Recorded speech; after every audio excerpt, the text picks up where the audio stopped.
Hey, just a quick thing to explain what this is. Riot's been doing these like press conferences with the teams for Worlds. So anyway, that's what you're seeing here. It's like a Zoom call, but I thought it's cool content, so I just decided to post the whole thing. Enjoy. So my question, Parth, is obviously there has been a big storyline this year about the 2016 TSM runback with Double F coming back onto the roster and Biofrost coming back. How do you guys expect your Worlds performance to differ from your 2016 outing? I think while some of the players are the same, I think our roster and the way it functions is entirely different. At the time, Biofrost was a rookie, and even Bjergsen and Doublelift were obviously 3 years still younger.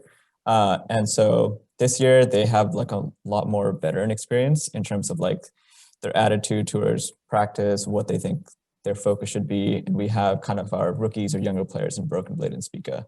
So I think our mentality going into Worlds is going to be entirely different, and so will our team structure. Okay, thank you. Thanks, Jared. Got our next question from Tim. Go ahead, Tim. Hey, Barz. With the mix on your roster of so much veteran experience and also some real youth with Spica, how has it been kind of trying to balance the way you play to different sides of the map, giving people different resources, playing towards the bottom side where Doublelift has historically been such a dominant player versus playing through Broken Blade in the top lane? And how much do you think that will influence the way you approach Worlds strategically and all the flexibility you might have? Sure. So obviously the Worlds meta will be slightly different. Every time you go to an international tournaments, you kind of get a mix of like the flavors of all regions, and there's like an internal meta that ends up forming. I think the one thing that we've shown this year is flexibility in a lot of different styles.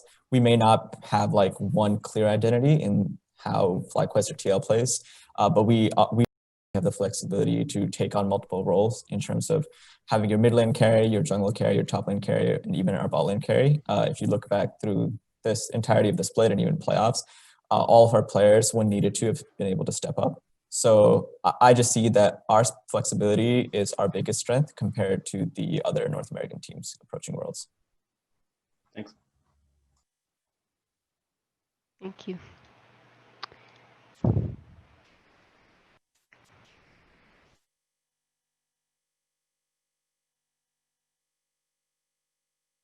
Any other questions? And for anyone who just joined recently, feel free to click raise your hand if you have a question, and I'll click on you to unmute. Got one from Tom. Go ahead, Tom. Hi, Bart. Thank you for being here and doing the press conference. My question pertains to the expectations for TSM. Obviously, it is a return after a long time absent from Worlds, and with the roster in its current shape, what does TSM realistically expect to do at Worlds, and what would TSM see as a success coming into this tournament? I mean, to be honest, we haven't made it back to Worlds for the last 2 years. And so just being able to come back and compete is like a big honor for us. We're just going to take it one game at a time, one step at a time. We still don't know if we're going to be going straight to the group stage or play-ins. And from what I've seen in the last year and a half, the minor regions, specifically Turkey, they've really stepped it up. And so I don't think that there's any way where we can say, hey, I have these expectations going into the Worlds. I think everyone on our team, after like losing to Golden Guardians and having to come back to the losers bracket, is just taking every day, every match, one game at a time. And I think that same mentality will continue at Worlds. All right, thank you. Thanks, Tom. Got a question from Travis.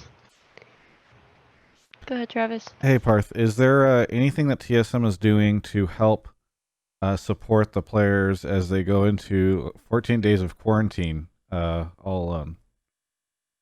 Sure. So obviously, I think Riot's done a pretty good job at outlining what our environment is going to be like. They've made sure that we have like they like made special deals, and we have like really good facilities while we're there. We're also, as much as possible, trying to get the players as much access to technology and food. I don't think we're going to be allowed as much outside like influence during the quarantine hotel, but at least when we go on to past quarantine to the main event hotel, TSM is helping provide access to like any food that we want or any tech that we want, anything that makes the players feel more comfortable at home. Thank you. Thanks. Question from Eduardo. Hey, Perth. Just one second. Hey. Hey, Perth. So, as coming back to Worlds 2020, you guys took C9 out of the race to Worlds and secured yourself a spot. Does TSM feel pressured to do better than C9 has done in the world stage, being the best team NA has had in Worlds since you guys took them out? Or do you feel all the same that it doesn't matter that you took C9 out? I mean, with the way the format was set up this year, NA was going to send the best 3 teams at Worlds. So it's not like we're thinking about going to Worlds and kind of making up for how C9 would have done. It was clear that we're sending the 3 best representatives. We're just going to make sure that we focus on ourselves in the competition ahead and just try to do the best that we can. Okay, thank you. Thank you. One from Parks. Hey there, Parth. So I know you and TSM had some like really cool plans for the coaching and the systems that you guys were going to put into place this year. And it's clear that you guys are doing a lot as an org, like looking at the new facility. That's a great example. But you actually you'd stepped away from coaching for a little bit, and then you came back and you guys actually made it back to Worlds. So with all of your other jobs that you've been doing, how did you keep up with the game to be able to help these guys make it there? And then how does the coaching staff function right now among all of the different pieces that you have put together? Sure. So obviously the system, so when we first came into spring, the coaching staff that was built then was catered to that specific roster. Going to summer, especially with COVID, there were a lot of restrictions placed on us in terms of who could be on site, who could be remote, and how it would work. In terms of me personally, I watch a lot of League of Legends, regardless of whether or not I was coaching or not. Especially in the off season, I'm usually watching a lot of the Masters tournaments in EU, all of the playoff matches from all the other regions. And I just like watching League in general. So it wasn't too hard of a transition to like take on my role right now because I've done it before. And I know all of the players and how they work. In terms of our system, we have like very limited staff on site just due to COVID. We want to make sure that everyone is safe and not traveling as much and being in person. We have myself and Joshua Mabrew who work with the players in person. And then we have a few analysts online who kind of watch players' POVs, give their notes, and then kind of help us with scouting and other work like that. So TLDR is transition for me was fairly straightforward. I've been watching the game like the entire time and I know these players. We have a small staff here on site at the facility and a few analysts online. Cool, thanks. Thanks, Parks. We've got one more from Travis, and I think we'll have time for 1 or 2 more after this. Then we'll let you go, Parth. So the meme is always that Andy comes in at the end of the split or towards Worlds and like, I don't know, yells at the players and then gets them to start winning. I'm kind of curious, has Andy come in at all at the end of this summer split? Has he been involved recently? I mean, Andy's always kind of around. I mean, he's also at the facility working on different projects. But it hasn't been to the level that it was in like 2015, for example. So, I mean, I'm not sure if that's a satisfactory answer. He's been around, but he isn't like very directly involved. Does he get more involved still towards like the end of like towards playoffs, for instance? Like, because again, like the narrative tends to be, oh, like TSM is slumping or having issues, and then suddenly they start performing, and so one could imagine like similar things happening right now, since it seems like you guys really stepped it up towards the end of playoffs, or towards the end of the split and beginning of playoffs. I don't think any more or less than normal.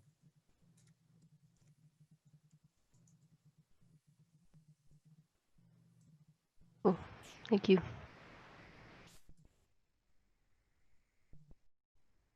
Okay, got one from Tim.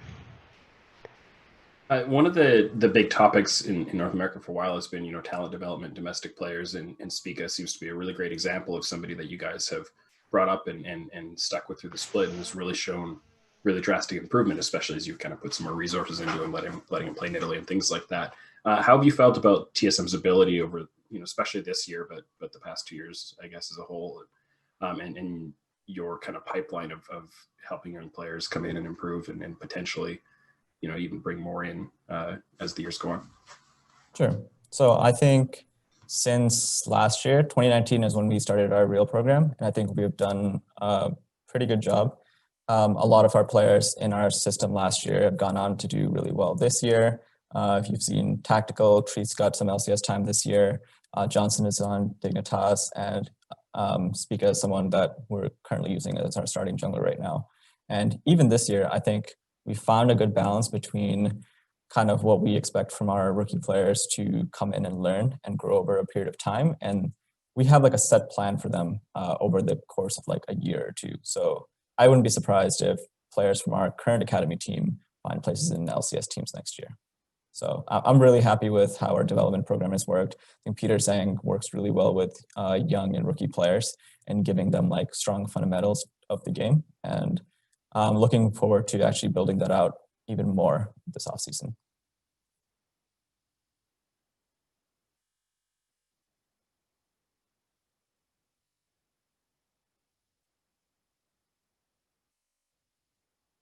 We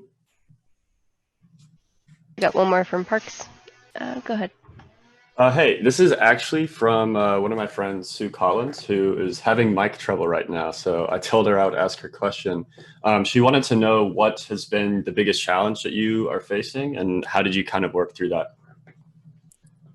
The biggest challenge we're facing, in what sense? Like on like a coaching level, at a team level, just general?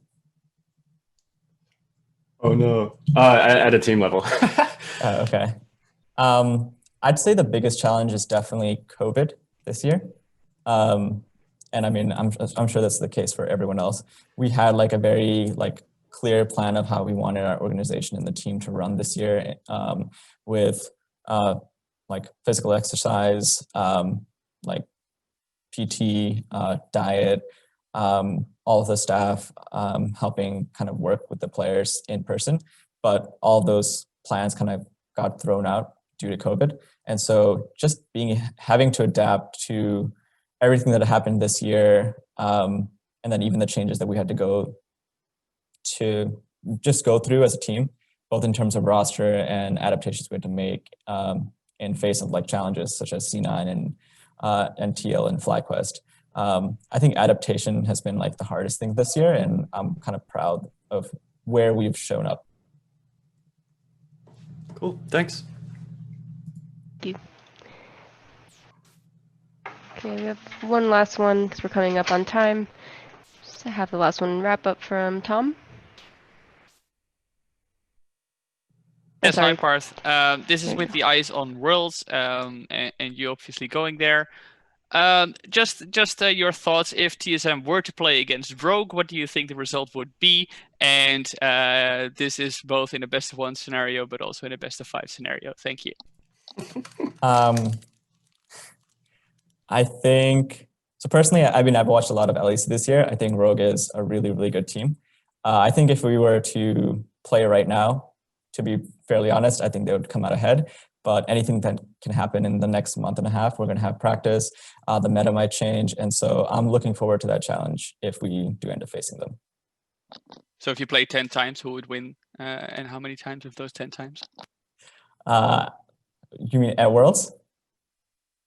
Yeah, or yeah, well, that's where you probably have the highest likelihood of meeting each other, right? So Yeah, I mean, I'd say it would be 50-50.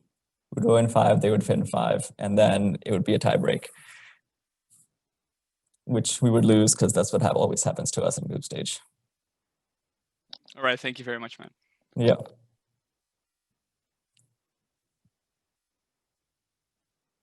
All right, that'll do us. Thank you so much, Parth, for taking all these questions. And thank you everybody for joining. Thanks so much for watching that interview and all the Worlds coverage coming up soon. Of course, this interview is brought to you by Alienware. And guess what? They just announced a 360 hertz refresh rate monitor, as well as a couple others, including a 38-inch ultra wide curved display. I have a 34 right now from them, and I'm excited to upgrade. My Worlds coverage will be using some of these new monitors. So anyway, they're not available yet on their site, but more details coming soon. Wanted to give you guys a bit of a tease. And of course, there are some articles out there if you want to get a preview. If you're in the market for a monitor, take a look.